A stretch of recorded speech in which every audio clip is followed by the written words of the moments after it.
Tony. Left it very late in the end, but you certainly had enough chances beforehand. I imagine you feel that was a much deserved win. Yeah, I think nerve-wracking though. We missed numerous chances, which has been a bit of a story of the season. And at 1-0, Macarthur's still in the game. We needed that second goal. We had some good opportunities to put them away. We didn't, and then they had some half chances and a bit of nervousness around the box. The pitch wasn't great either. So it didn't help either team to play as the conditions were very heavy. But probably in terms of performance, we've played much better and lost. In terms of chances created, well, we've done that throughout the year. So, good win in the end. In the end, Leighton Brooks pops up. I think this is the second time he scored a goal, which looks like saving victory from a wooden spoon. How did you feel that because he's come on late in a few games now and changed the dynamic, provided some impetus? What are your thoughts on him? What he did today is what he needs to do more of, scored.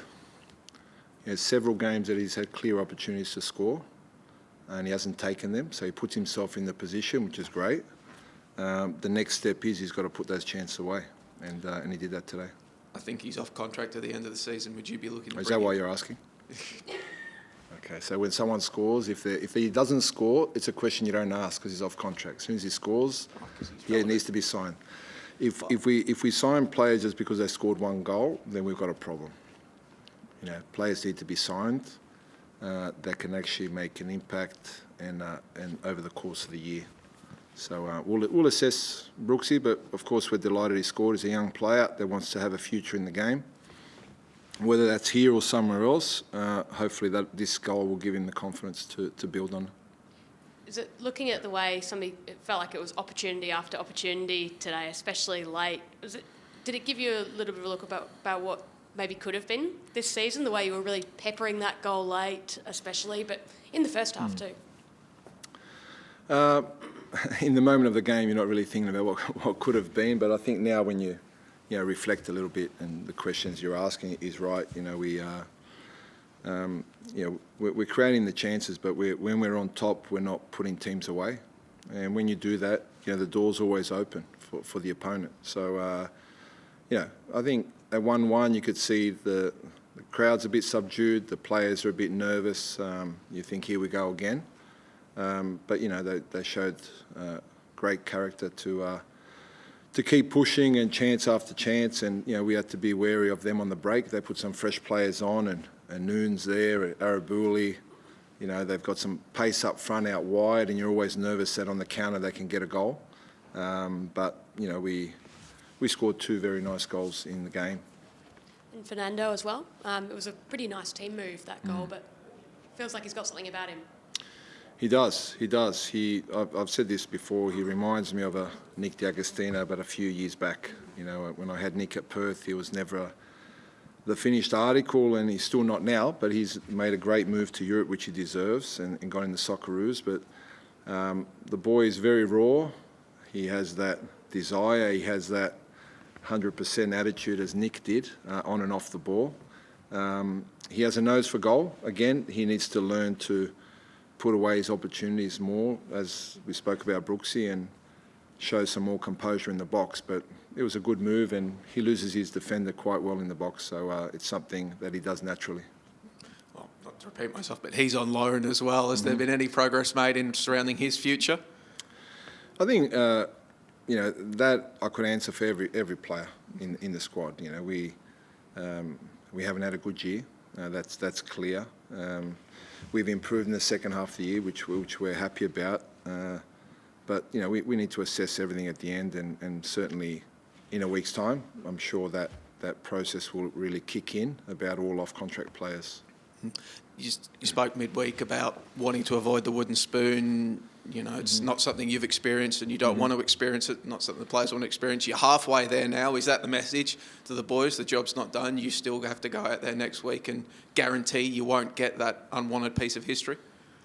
Of course, I think they showed today the application, the attitude, the desire was there.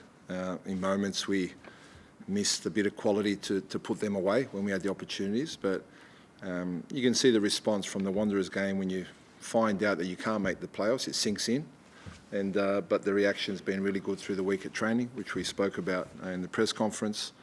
So I was confident going into the game with the attitude of the boys that we can win the game. We started off so well. Then they had a few good moments. Then you can sense we start getting a bit nervous, and the game becomes a bit even. And then you feel on the sideline we need another goal. We need another goal to put this away. And the longer it doesn't come, they score from a set play. And but the reaction after that is what's really pleasing. Lee Broxham, he's come into the starting lineup today. Has he told you what his plans are for next season? Because ostensibly, if he is planning to hang them up, next week is the last opportunity these fans will have to farewell a legend. Do you know what his plans are? Is he coming back?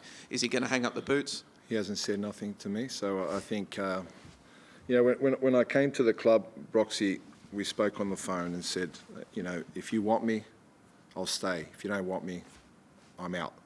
We're more than happy to keep him, and I'm sure we'll have that honest discussion again at the end of the season. But we'll see how Broxy feels. What does he want to do? Does he want to continue? If he does, then we as a football club need to make a decision.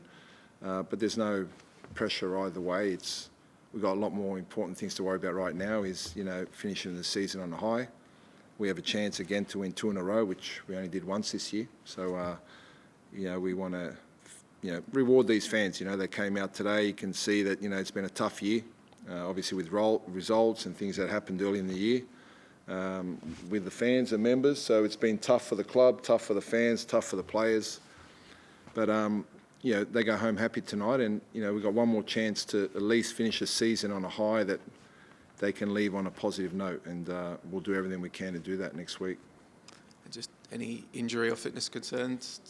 Yeah, sorry, just not to make it a what's every player up to at the end of the season thing, but there was the report on Channel 10 today, you may not have seen, about Lewis Nani, about there's a report that the board has met and decided not to go on with him for another year. Just your knowledge of that and any role you may have had in what's next with Nani? I'm sure if the board had that discussion, I would know about it, if that was whatever you say was reported. They said there's not, I think it was a games clause to play again next season, and 10 have reported today that he's not going to be around next season. I guess what your awareness is of that? As a coach, I haven't heard nothing.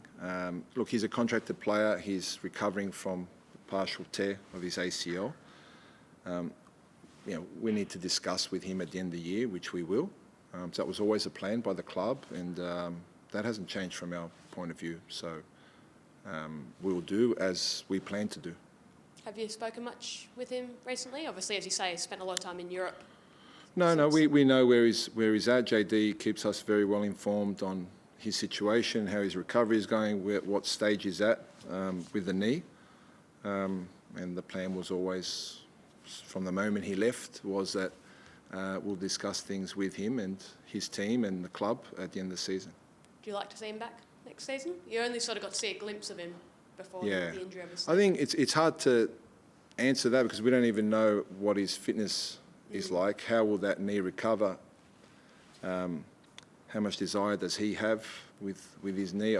We don't know. So at the end of the season, when we have some clear space, we can go through that whole process and first of all make sure that we know that the injury is healed, or the process of the injury, or the stage of the injury, the rehab. So from the moment he left, it really hasn't changed for us in what we will do at the end with him in our discussions. Just as Joe was saying, did you avoid some injuries today? Did anyone else get hurt? I'm sure there's a lot of bumps and bruises in there, and Damien will assess. But Damien didn't train the entire week and just rolled out and played. I think that when we say you want characters and leaders in your football club, I think that he epitomises that. There are a lot of players that I've experienced that when the season comes to an end in terms of not making finals, niggles can appear. And, he's a player that just said to me, I don't know if I'll train, but you can rely on me on the weekend.